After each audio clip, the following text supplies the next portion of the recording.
Hello everyone, আসসালামু আলাইকুম। কেমন আছেন সবাই? আশা করি সবাই ভালো আছেন।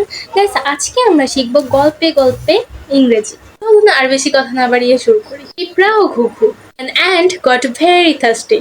এক পিঁপড়ের খুব পিপাসা পেল। He came to the river bank to drink water. সে নদীর পাড়ে পানি খেতে এলো। নদীতে ছিল খুব ঢেউ। There was a lot of waves in the water. পিঁপড়ে পানিতে ভেসে গেল। ডালে ছিল একটা ঘুঘু। There was a dove on the branch of the tree.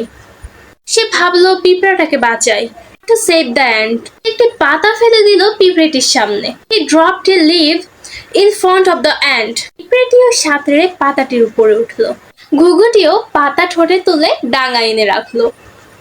The dove lifted the leaf to its lips.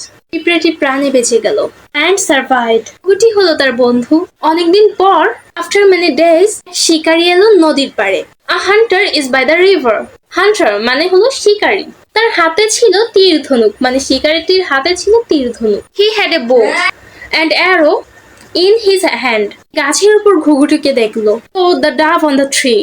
The hunter aimed his arrow at the dove. পিঁপড়েটা সব দেখছিল। The ant was watching everything. সে শিকারীর পায়ে কামড় দিল।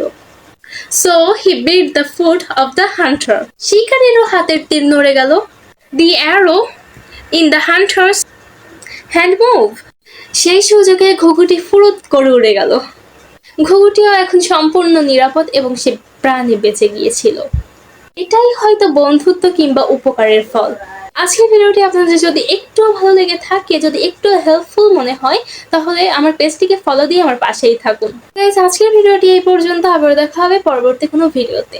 ততদিন সুস্থ থাকবেন, ভালো থাকবেন। আল্লাহ হাফেজ।